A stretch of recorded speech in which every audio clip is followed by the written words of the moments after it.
Hey guys, it's Skullduggery, and I'm going to be reading, let's see here, I'll be reading more than I said I would. I'm reading Sea Eaters 2.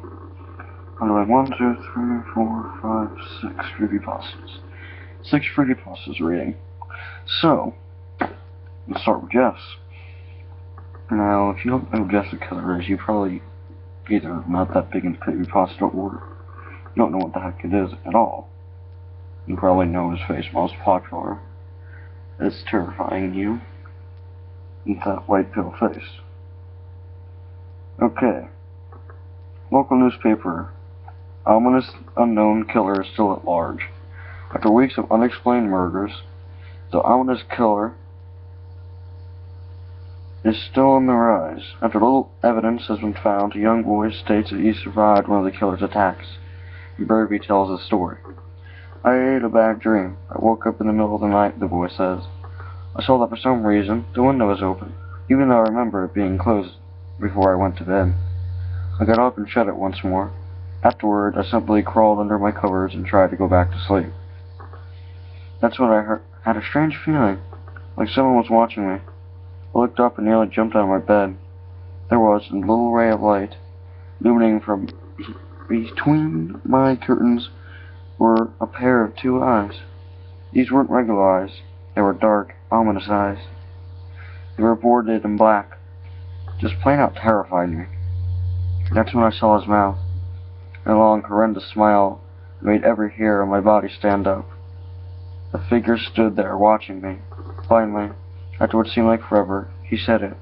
Simple phrase, but it was the way only a madman could say it. He said, "Go to sleep." Let out a scream. That's what sent him at me. He pulled a knife, aiming at my heart. He jumped on top of my bed. I fought him back. I kicked, I punched, I rolled around, trying to knock him off me. That's when my dad bursted in. The man threw the knife. It went into my dad's shoulder. The man probably would have finished him off if one of the neighbors had alerted the police. They drove into the parking lot and ran towards the door. The men turned and ran down the hallway. I heard a smash like glass breaking as I came out of my room. I saw the window that was pointing towards the back of my house was broken. I looked out to see him vanish into the distance. I could tell one thing. I will never forget his face. Those cold, evil eyes, and that psychotic smile. They will never leave my head. Police are still looking for the man. If you see anyone that fits the description in the story, please contact your local police department. Now, the story will go on what he looks like, but if you don't know what he looks like already, you probably have seen it before. He is like one of the most other than Slenderman, he and Strack, for that matter. And Ben, if I really want to think about it. Yeah, I'm interrupting myself. Anyway, he's probably one of the most known creepypastas ever. His face is completely, utterly terrifying in every aspect. Heck, if you even like my page at all, you will see him a lot. He's even in my cover photo, along with Eilish Jack. Anyway,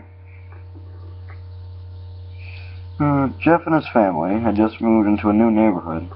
This is his origin. Jeff and his family moved into a new neighborhood. His dad had gotten a promotion at work. They thought it would be best to live in one of those fancy neighborhoods. Jeff and his brother Lou couldn't complain though. A new, better house? What was there not to love? As they were getting unpacked, one of the neighbors came by. "Hello," she said. "I'm Barbara. I live across the street from you. Well, I just wanted to introduce myself and to introduce my son." She turns around and calls her son over. "Billy, these are our new neighbors." Billy said hi and ran back to play in his yard. "Well," said Jeff's mom, "I'm Margaret. This is my husband Peter, and 2 sons, Jeff and Lou." They introduced themselves, and then Barbara invited them to her son's birthday. Jeff and his brother were about to object, but when their mother said they would love to. When Jeff and his family are done packing, Jeff went up to his mom. "Mom, why would you invite us to this kid's party? If you haven't noticed, I'm not some dumb kid." "Jeff," said his mother, "we just moved here. We should show that we want to spend time with our neighbors. Now, you're going to that party, and that's final." Jeff started to talk, but stopped himself, knowing that he couldn't do anything. Whenever his mom said something, it was final. He walked up to his room and plopped down in his bed. He sat there looking at the ceiling when suddenly he got a weird feeling. Not so much a pain, but a weird feeling. He dismissed it as just some random feeling. He heard his mother call down to him to get his stuff, and he walked down to get it. The next day, Jeff walked downstairs to get breakfast, to get ready for school. As he sat there eating his breakfast, he once again got that feeling. This time it was stronger, giving him a slight tugging pain. And once again, he dismissed it. As he and Lou finished breakfast, they walked down to the bus stop, sat there waiting for the bus, and then, all of a sudden, some kid on a skateboard jumped over them, only inches above their laps. They both jumped back in surprise. Hey, what the heck? The kid landed and turned back to them. He kicked the skateboard up and caught it with his hands. The kid seemed to be about 12, 1 year younger than Jeff. He was wearing an Aeropostale shirt and ripped blue jeans. Well, well, well. Looks like we got some new meat. Suddenly, 2 kids appeared. One was a super skinny, and the other was huge. Well, since you're new here, I'd like to introduce ourselves. Over here is Keith. Jeff and Lou looked over at the skinny kid. He had a dopey face what you would expect a sidekick to have. And here's Troy. Looked over at the fat kid, talking about a tub of lard. This kid looked like he hadn't exercised since he was crawling. And I, said the first kid, am Randy. Now, all the kids in this neighborhood, there is a small price for the bus fare, if you catch my drift. Lou stood up, ready to punch the lights out of the kid's eyes, when one of his friends pulled a knife on him. Tisk, tisk, tisk. I hoped you would be more cooperative, but it seems we must do it the hard way. The kid walked up to Lou and took his wallet out of his pocket. Jeff got that feeling again. Now it was truly strong, a burning sensation. Stood up, but Lou gestured him to sit down. Jeff ignored him and walked up to the kid. Listen here, you little punk. Give back my bro's wallet, or else. Randy put the wallet in his pocket and pulled out his own knife. What will you do? Just as he finished his sentence, Jeff popped the kid in the nose. As Randy reached for his face, Jeff grabbed the kid's wrist and broke it. Randy screamed, and Jeff grabbed the knife from his hand. Troy and Keith rushed Jeff, but Jeff was too quick. Threw Randy to the ground. Keith lashed out at him, but Jeff ducked and stabbed him in the arm. Keith dropped his knife and fell to the ground screaming. Troy rushed him too, but Jeff didn't even need the knife. He just punched Troy right in the stomach, and Troy went down. As he fell, he puked all over. Lou could do nothing but look in amazement at Jeff. Jeff, how'd you... That's all they said. They saw the bus coming and knew they'd be blamed for the whole thing. So they started running as fast as they could. As they ran, looked back and saw the bus driver rushing over to Randy and the others. As Jeff and Lou made it to school, they didn't dare tell what happened. All they did was sit down and listen. Lou just thought that it was as his brother beating up a few kids, but Jeff knew it was more. It was something scary. She got that feeling. He felt how powerful it was, urged to just hurt someone. He didn't like how it sounded. We couldn't help feeling happy. Felt that strange feeling go away, and stay away for an entire day of school, even as he walked home due to the whole thing near the bus stop. And how now he probably won't be taking the bus anymore. He felt happy.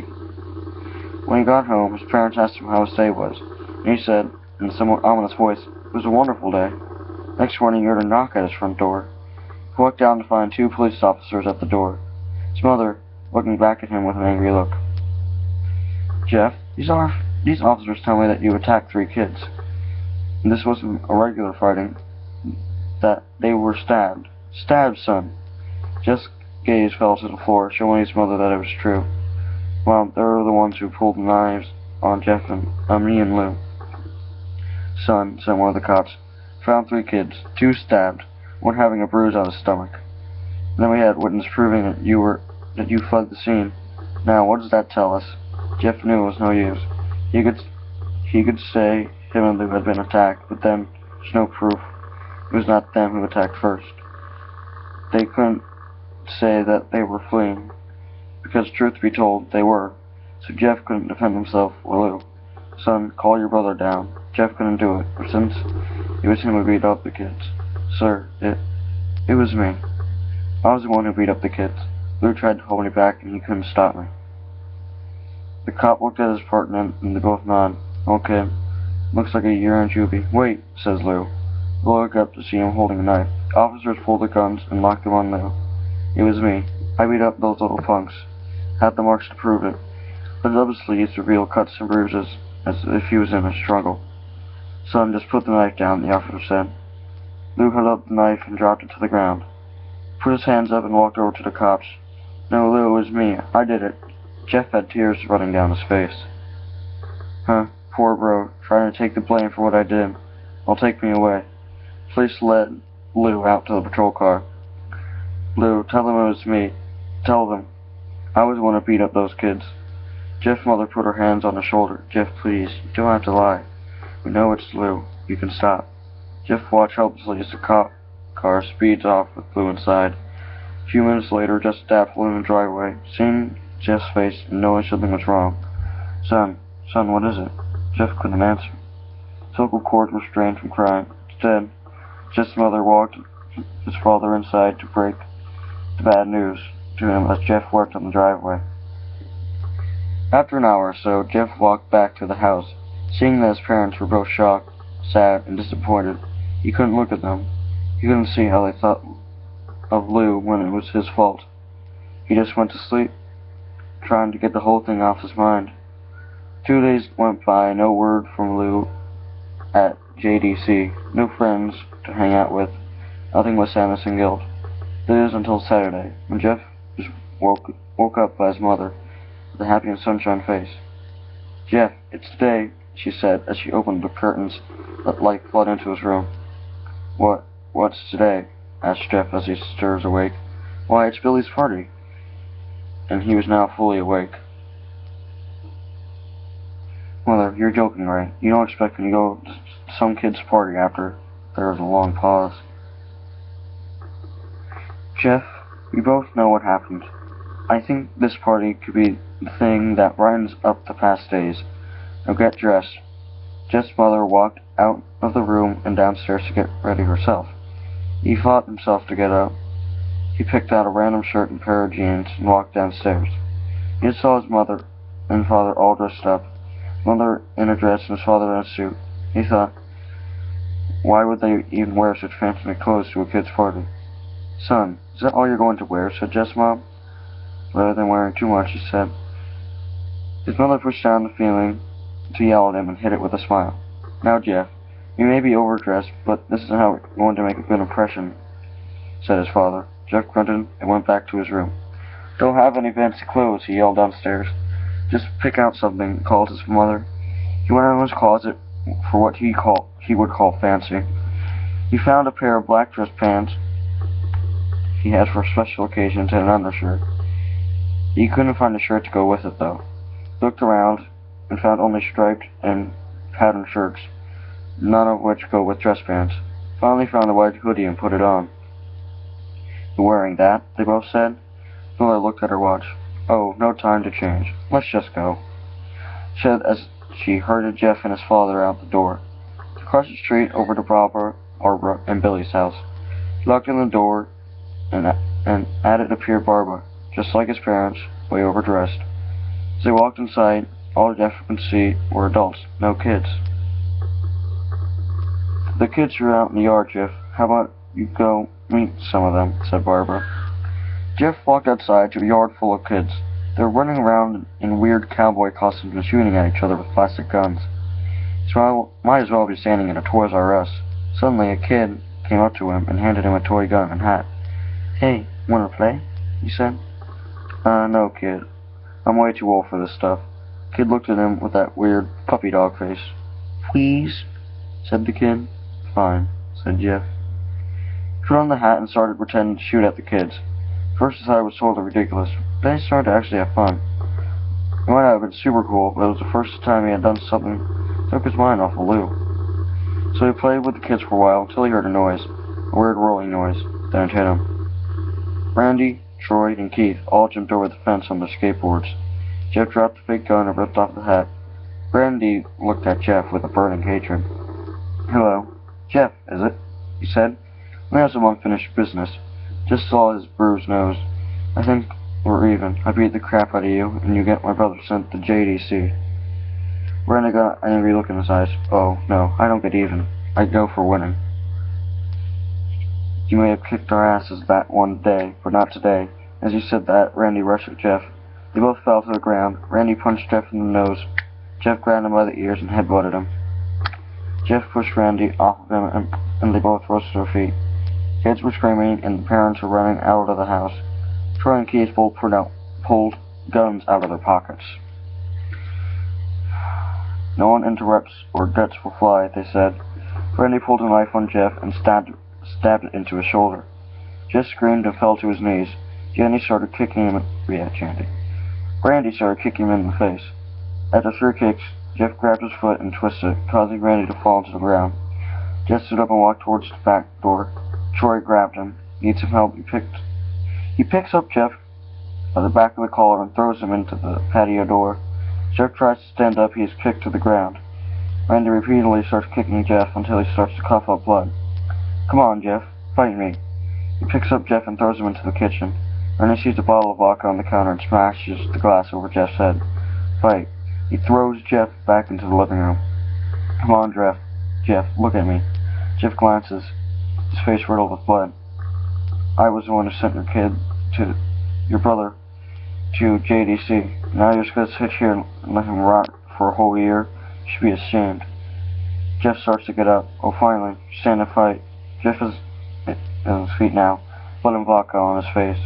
Once again, he gets that strange feeling, which one he hasn't felt for a while. Finally, he's up, says Randy, and he runs at Jeff. Then it happens. Something inside Jeff snaps. His psyche is destroyed. All rational thinking is gone. All he can do is kill. He grabs Randy and pile drives him into the ground. He gets on top of him and punches him straight in the heart. The punch causes Randy's heart to stop. Now, I don't know how much force it causes for a human heart to stop, but I'm pretty sure it causes a great amount of strength to do it with one punch. That alone is amazing. Then there's the fact that he was just stabbed, had a bottle of vodka broken over him, was repeatedly kicked, and he just snapped, and all that strength came back to him. That's pretty amazing. Okay. As Randy gasps for breath, Jeff hammers down on him, punch after punch. Blood gushes from Randy's body until he takes one final breath and dies. Everyone is looking at Jeff now. The parents, the crying kids, even Troy and Keith. Though they easily break from their gaze and point their guns at Jeff, Jeff sees the guns trained on him and runs for the stairs. As he runs, Troy and Keith let out fire on him, each shot missing. Jeff runs up the stairs. Here's Troy and Keith follow up behind. As he let out the final round of bullets, Jeff ducks into the bathroom. He grabs a towel rack and rips it from the wall. Troy and Keith race in, knives ready. Troy swings the knife at Jeff, who backs away, bangs the towel rack into Troy's face. Troy goes down hard, now all that's left is Keith. He is more agile than Troy, though. He ducks when Jeff swings the towel rack. He dropped the knife and grabbed Jeff by the neck. He pushed him into a wall. A thing of bleach fell down on top of him from the top shelf. It burned both of them, and they both started to scream. Jeff wiped his eyes as best he could, pulled back the towel rack, and swung it straight into Keith's head. As he laid there, bleeding to death, he let out an ominous smile. What's so funny? Asked Jeff. Keith pulled out a lighter and switched it on. What's funny? You're covered in bleach and alcohol. Just eyes wide as Keith threw the lighter at him. As soon as the flame made contact with him, the flames ignited alcohol and vodka. While the alcohol burned him, the bleach bleached the skin, as it normally would do. Jeff let out a terrible screech as he caught on fire. He tried to roll out of the fire, but it was no use. The alcohol had made him in a walking inferno. He ran down the hall and fell down the stairs. Everybody started screaming as they saw Jeff, now a man on fire, dropped to the ground, nearly dead. The last thing Jeff saw was his mother and the other parents trying to extinguish the flames. That's when he passed out.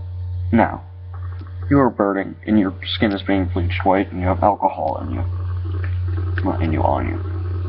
Now, if he passed out like that, I take it they already called the cops and the ambulances, whatever. I can understand. But still, you passed out, you were burning. Now, hardwood floor or whatever, I'm pretty sure something else probably would have caught fire in that house. Hardwood carpet or something probably would have caught fire out. Something else. Not to mention the fact, I'm pretty sure that Troy would have gotten back up.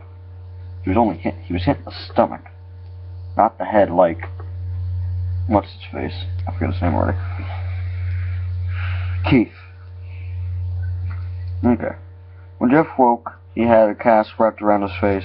He couldn't see anything, but he felt the cast on the shoulder. Stitches all over his body. He tried to stand, but then he realized that there was some tube in his arm. He tried to get up. It fell out, and the nurse rushed in. I don't think you can get out of bed just yet. She put him back in bed and reinserted the tube. Just sat there, with no vision, no idea what his surroundings were. Finally, after hours, he heard his mother. "Honey, are you okay?" she asked. Jeff couldn't answer, though. His face was covered. He was unable to speak. "Oh, honey, I have great news." After all the witnesses told the police that Randy confessed to trying to attack you, they decided to let Louie go. This made Jeff almost bolt up, stopping halfway, remembering the tube coming out of his arm. "He'll be out by tomorrow, and then you two will be able to be together again." Jeff's mother hugs Jeff and says her goodbyes. The next couple of weeks, those where Jeff had was visited by his family. Then came the day where his bandages were to be removed. His family were all there to see it, and what he would look like. As the doctors unwrapped the bandages from Jeff's face, everyone was on edge of their seats. Waited until the last bandage holding the cover of his face was almost removed. "Let's hope for the best," said the doctor. He quickly pulled out the claws, letting the rest fall from Jeff's face. Jeff's mother screamed to the side of his face. Louie and Jeff's dad stare, awestruck at his face. What happened to my face?" Jeff said.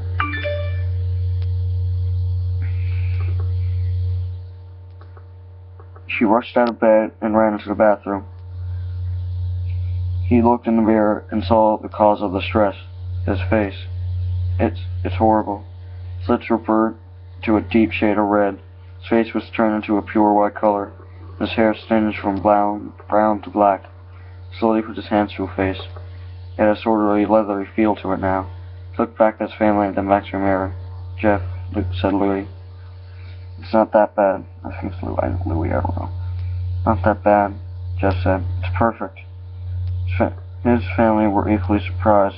Jeff started laughing uncontrollably. His parents noticed that his lip died and hands were twitching. Jeff, are you okay?" "Okay? I never felt more happy." "Ha ha ha ha!" Look at me. His face goes perfectly with me. He couldn't stop laughing. He stroked his face, feeling it, looking at it in the mirror. "What caused this?" "Well, you may recall that when Jeff was fighting Randy, something in his mind, his sanity, snapped. Now that he was left as a crazy killing machine, that is, his parents didn't know. Doctor," said Jeff's mom, "is my son alright, in the head?" "Oh yes, this behavior is typical for patients. They may have taken a very large amount of painkillers. If his behavior doesn't change in a few weeks, bring him back here. Then we'll give him a psychological test." "Oh, thank you, doctor." Jeff's mother went over to Jeff. "Jeff, sweetie, it's time to go." Jeff looked away from the mirror. His face still formed a crazy smile. "Hey, Mommy." "Ha ha ha." His mother took him by the shoulder and took him to get his clothes. Now, imagine that face without that cut into it, and with normal eyelids. That's just weird. Him being able to blink and everything, you can see a pale white face with a really creepy grin in it. That is already completely utterly tortured. Now, this is what came in, sitting at the desk. Jeff's mom looked down to see a black dress pants and white hoodie her son wore.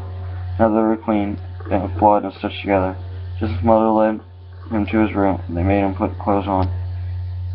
Then they left, not knowing that was their final day of life. Well, that's one way to spoil it all. Seriously, they could have, like, said something else there. Made a lot more. Oh, this is what Jeff was going to do, although it did say it was a killing machine. Anyway, later that night, Jeff's mother woke to a sound coming from the bathroom. Sound as if someone was crying. She slowly walked over to see what it was. She looked from the bathroom. She saw a horrendous sight. Jeff had taken a knife and carved a smile into his cheeks. "Jeff, what are you doing?" asked his mother. Jeff looked over to his mother. "I couldn't keep smiling, Mommy. It hurt after a while. Now I could smile forever." Jeff's mother noticed his eyes, ringed and black. "Jeff, your eyes." Her eyes were seemingly never closing. His eyes. "I couldn't see my face. I got tired and my eyes started to close. I burned out my eyelids so I can see myself, so I can forever see myself. My new face." Jeff's mother slowly started to back away, seeing that her son was going insane. "What's wrong, Mommy? Aren't I beautiful?" "Yes, son. Yes, you are. Let me go get Daddy, so we can see your face." She ran into the room and shook Jeff's dad from his sleep. "Honey, get the gun. She shot as she saw Jeff in the doorway, holding a knife. "Mommy, you lied." Last thing they hear is Jeff run at them with the knife, cutting them both. His brother Lou woke up, startled by some noise. He didn't hear anything else, so he just shut his eyes and tried to go back to sleep. As he was on the border of slumber, he got the strange feeling that someone was watching him. Looked up before Jeff's hand covered his mouth. Slowly raised the knife, ready to plunge it into Lou. Lou thrashing here and there, trying to escape. Jeff squirted. "Shh," Jeff said. "Just go to sleep." Well, that's Jeff the Killers, and this took 20 minutes, so now, you guys, like I said, I would like to do more. Now, Slenderman, I'm doing Slenderman next. Slenderman is known as many things.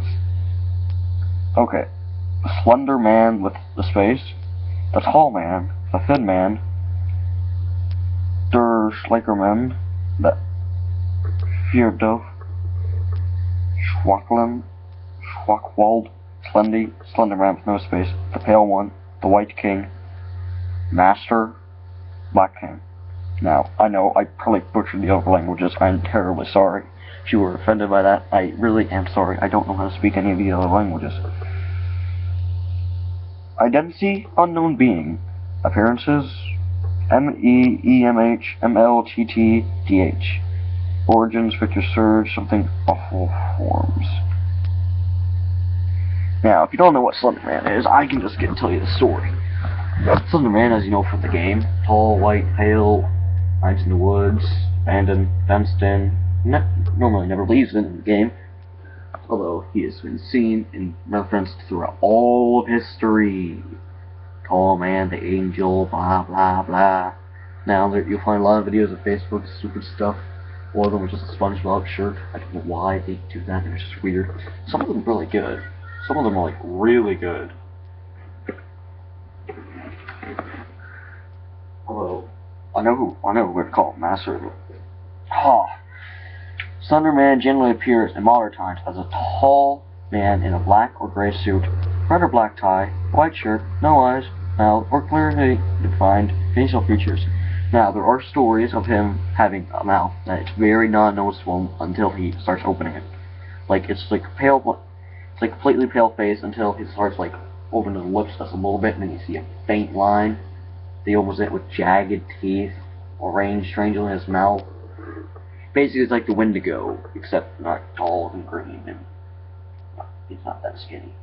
He has lips. Anyway, he's between 6 and 15 feet tall. That's... Sorry, I keep hearing something outside the window. It's creepy. It sounds like someone screaming, but I know what it actually is. It's probably someone whistling. Yeah, it is someone whistling. Oh dear God, that's creepy. I am sitting alone in a room doing this. Oh my God. I'm terrified of this. I have no reason to be either. Half of these people are in somewhere all the way across the world. Some of them are, yes, they're in America, they're some way far from Pennsylvania. Jeez. None of them take place in Pennsylvania. I don't think Jeff the Killer is going to pop up my room 5 seconds later. That'd be really creepy. Well, he can't get in my window right now. I mean, I am one story up. Need a ladder, plus he can't get outside. I have dogs outside right now, so they definitely hear him. They're loud. One's with coon now. Very noticeable. Only coon out of town, I believe. I'm going off topic again. He has no hair, generally with normal-looking bare hands. Now, that is not always true. Again, sometimes he has long, like, pointed fingers. Now, Slenderman is most famously known for being able to look like a tree, a dead tree. He'd hide his face with his big tentacles, makes him look like a tree. Sometimes in pictures he's very hard to find. So, of course, this is static and everything in his pages. But if you want to go off a joke, it's his son's artwork. He just wants to get it back. It was a scavenger hunt for him, and you're stealing his son's work, and you don't want to give it back. You're just stupid and drunk. I don't know. Like, you know who Slenderman is. You know him. Yeah. There is no really story here. It's just giving you, like, it's just telling you about him, describing him, abilities and stuff like that. You know his abilities. Invisibility to select people. That is, like, one of the biggest things about him. Not everyone can see him. All you know, he can be standing next to you and your dog can see him. Well, dogs normally aren't, like, your best friend, you're staring at him. You're sitting there, dude, it's a ceiling fan, and Slenderman's standing there probably. You never know. That's the best part. Now, adults, I know this. I've watched a lot of videos about Slenderman. At one point, I got obsessed with him. It's one of my second creepypasta. Jeff is my first. Jeff's my favorite. I always like Jeff because, in fact, he can actually be true to anything in the world. Well, it takes bleach, vodka, and insanity, and an urge to kill. But anyway, going off topic again. Slenderman, for adults, he will stalk them. He will drive them insane. Then eventually he will kill them. He will just flat out kill them and then take them off. They will disappear. Children, he'll appear nicely.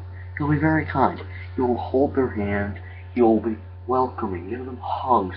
Then he'll lure them into the woods slowly, ever so slowly. Then they'll disappear. He will kill them. He will eat them, probably. He is most known for eating people. Anyway, that's Slenderman. I'm creeped out here. Please forgive me. I am creeped out. Jeff's story always creeped me out. Oh, I'm doing Eyeless Jack now. By the way, Ifunny, go subscribe to Eyeless Jack. He's great. If you like Eyeless Jack, you like Creepypasta period, just go subscribe to him. Like some animes, go subscribe to him. He does that too. Great guy. Go subscribe to him. Anyone on my subscribe list you should subscribe to. They're great. Great people. Anyway.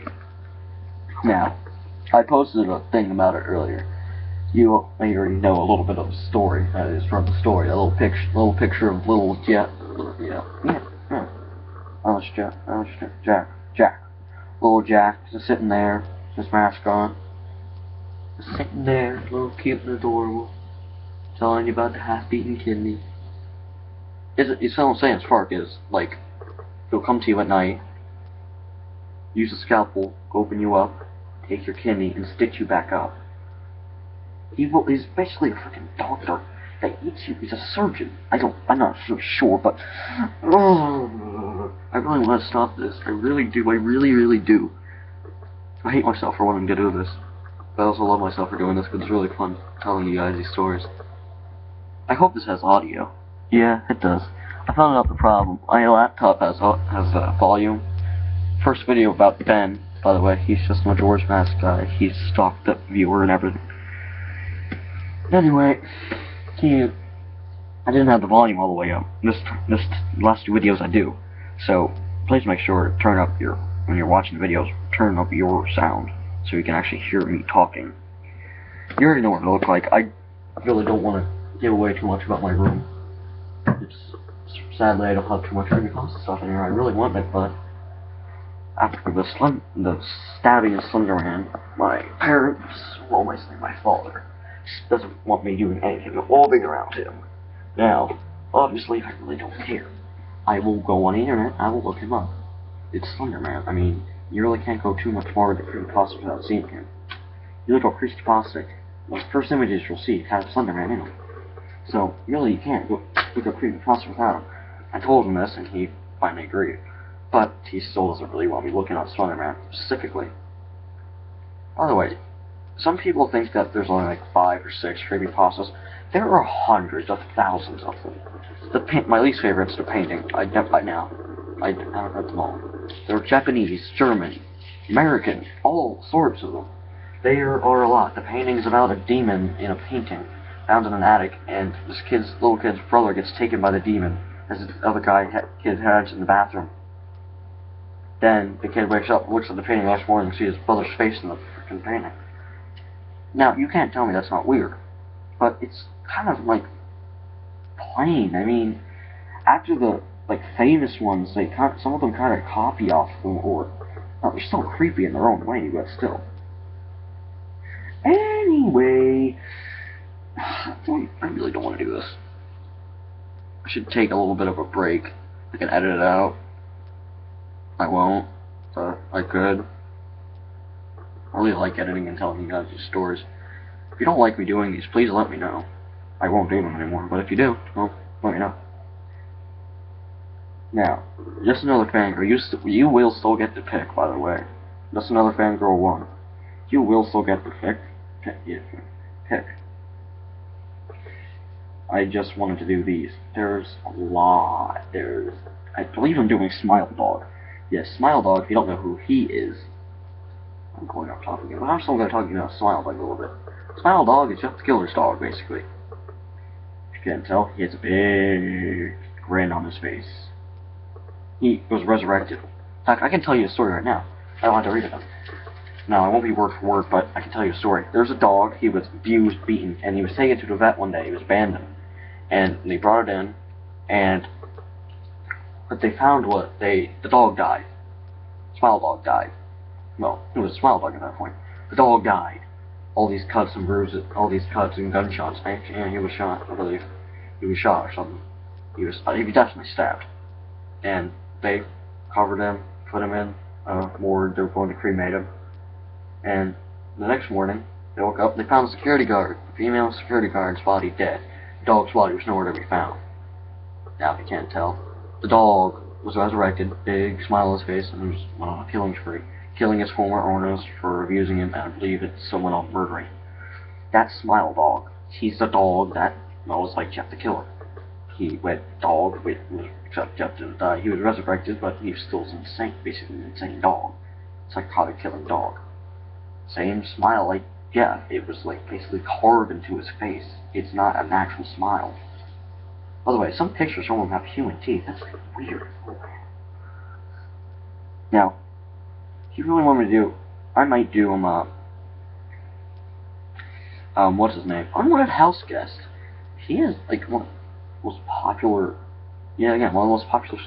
I don't know if he's even a freak house, but I might just tell you a story about him. If you don't know who he is, he's a guy who's he stalks you. He sneaks into your room. He'll kill you. Freaking what? Black Band hard out your window. Hey look, hey mommy, there's Black Band up there. Don't let him get your candy, kid. Seriously. Sorry. My mom's downstairs. God, my parents upstairs. Oh dear. They're going to scare me. Okay. I'm gonna stop going off topic. Why are you doing that? Okay. Guy moves into his brother's named Edwin's. His name is Mitch. Okay. Everyone liked the idea of me moving in since we had not seen each other after 10 years. I was so excited. I soon fell asleep after I moved in. After that 1 week, I heard rustling noises coming from outside about 1 in the morning. I thought it was a raccoon, so I ignored it and tried to fall asleep. The next morning, I told Edwin about it, and he agreed. The next night, however, I thought I heard a window opening and a loud thump, as if someone was entering my room. I darted up and looked around, but I saw nothing. The next morning, Edwin dropped his coffee cup when he saw me. He held me a nearby mirror, and I saw myself with a large gash on my left cheek. Now, yet again, eyelash Jack will only hurt. He won't wake you up. Sure, you might wake up, but he'll wait. He'll hide until you fall asleep. Then he will cut you with his scalpel. Yes, he has a surgeon-grade scalpel. Military-grade scalpel. Like, a surgeon scalpel. That's what he uses. Those things are very sharp. Now, I cut myself with a knife once. I put my finger and I accidentally pushed back and took a big lump of skin out, pretty much, on my finger. Didn't hurt. Didn't hurt at all. I just felt like, whoop, oh god. What, put it underwater? Boom. Didn't even hurt. That's not even his scalpel. Now, cauterizing a wound like that would hurt. Like chopping off a finger with a scalpel like that, which you shouldn't really do. But if you had to do that, well, then you'd have to cauterize the wound. Then that would hurt. If you got cut like that, well then yes, it won't hurt until you start cauterizing it with heat or something like that. Like alcohol, like you get cut or something, and you put like alcohol on it, disinfect it, then it starts hurting. The actual cut itself doesn't hurt until you put alcohol or something on it. Anyway, after I was rushed to the hospital, my doctor told me that I had been sleepwalking. He showed me something that made my blood turn cold. He lifted up my shirt and revealed a sewn incision where my kidneys were. I stared into his eyes, and I whined at him. You somehow lost your left kidney last night. Don't know how, though. Sorry, Mitch, the doctor told me. Now, you somehow lost your left kidney. You don't somehow lose it. Somebody took out your kidney. You found a stitched up place. Someone surgically opened you up, cut you, perfectly cut out your kidney, sew you back up. That just doesn't, that's not somehow, that's stealing your body parts. Hey, maybe it was an organ donor. Ha ha ha ha. Yeah, very funny. I'm not very funny at all. Well, some of you like that post. Why not? I love making people smile. I also like people scaring people. Not as much little children, but adults. A friend of mine scares people and makes all these stories look like you petting a newborn kitten. Well, not a newborn kitten, they're kind of creepy sometimes. A little kitten, or a little puppy dog. I'm going off topic again. The next night, I was at my breaking point. Around midnight, I woke up to see a truly horrifying sight. I was staring face to face with a creature with a black hoodie and a dark blue mask with no nose or mouth staring down at me. The thing that scared me most was that it had no eyes, just empty black sockets. The creature also had a black substance dripping from its sockets. I grabbed the camera near my mantle and took a picture. After the picture took, the creature lunged at me and tried to claw open my chest to get to my lungs. I stopped it by kicking in the face. As I ran out of the room, I grabbed my wallet. I would need the money and ran out my brother's house into the night. Eventually ended up near the woods, near his house, and tripped on a rock. I fell unconscious, woke up the next morning in the hospital.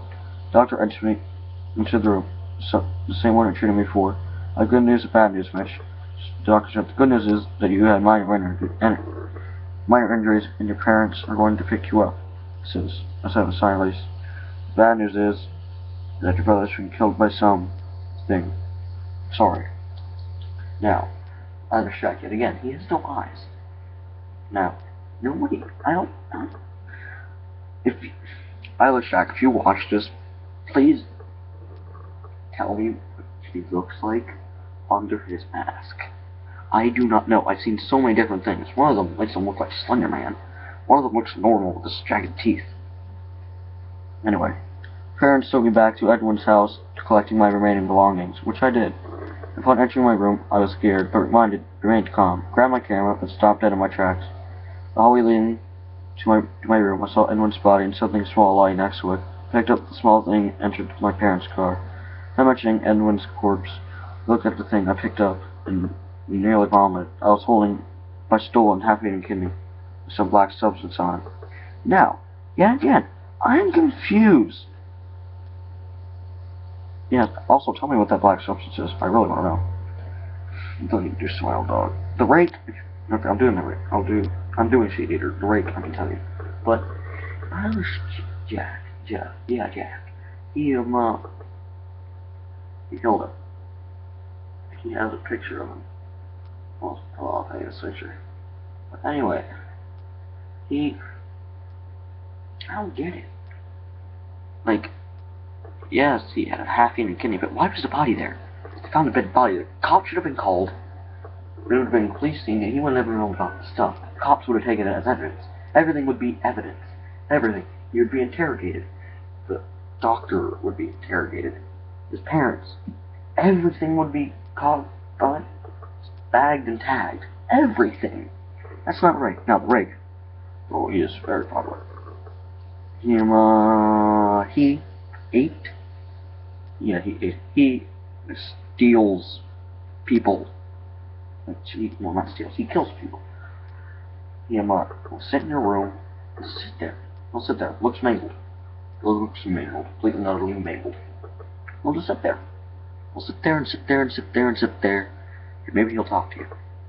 But he's very quiet. Oh, he is so utterly quiet. Shrill voice. In the story, man and woman, the woman wakes up to find a thing on foot of her bed, and she wakes up, finds the rake at the foot of her bed, sits there for a while. She wakes up her husband, and the thing looks behind, and then rushes over to the husband, whispers something in his ear, and then it darts out into the hallway towards their daughter's room. They rush up here for their daughter's life. You go in there, the rake's leaving, like taking off, and the daughter's in there lying, dying, and saying, "He is the rake." Anyway, I believe the father and the daughter die in a car crash. And then the mother, from that point on, starts, like, researching it, putting a recorder by her room every night, listening to it. And also, she compares stories with others, and that's the rake. Now, the Seed Eater, or Ragface, is voiced by Clancy Brown and Dee Blaker in the Seed Eater 1, Clancy Brown, Seed Eater 2, Dee Brady Baker, the voice of Classic American Dad, and Mr. Krabs, SpongeBob's SquarePants series. Oh my god! Oh, yet again, through the trees, attributes. So, okay, I'm just gonna tell you his attributes. The Seed Eater is a strange humanoid being. He wears a rag mask, and just technically a Ragface, has one eye hole cut out for it to see. The other one seems to be staged closed. Its skin is dark green/brown and has long dark hair.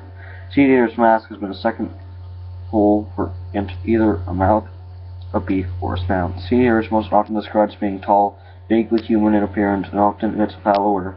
Various descriptions of it show it resting in woodland areas, even climbing trees, or standing behind them. The strange creature is said to make sudden noises or movements before disappearing when it's not specifically hunting its prey. The creature goes on a hunt every few years. If anyone interferes with it, the Seed Eater will attack them too. Sometimes, although extremely rare cases, attacks adults. The only times someone survived attack from a Seed Eater was a boy with a bat who attacked the monster and ran. The boy never said another word because of the damage the Seed Eater did to his throat. The boy, whose first name is Brady, now lives in a basement which is guarded 24/7. And again, the Seed Eater is big through the trees. The Seed Eater forces a man to kill sword children for it to eat. It eventually eats him, as the children aren't doing the trick anymore. First person to encounter the Seed Eater was Cliff Howry. Cliff found him in 1905 walking in the woods. By the age of 8 years old, Cliff saw the creature. Ever since, he never went to the woods again. Nothing else happened, but he still had nightmares of the creature. At the age of 67, he died. Seed Eater was found in many places like China, New York, Turkey, and New Jersey. The story lives on, but it doesn't end yet. Seed Eater forces a man to bring children so the Seed Eater can devour them. That's actually all it says about the Seed Eater. Now, Stilt Walker, I really want to do Cthulhu and Funny Mouth. Cthulhu, mostly. Cthulhu, awesome. Okay, that's it, guys. I could talk for another 60 seconds, but I won't. Hope you enjoy that, and see you later.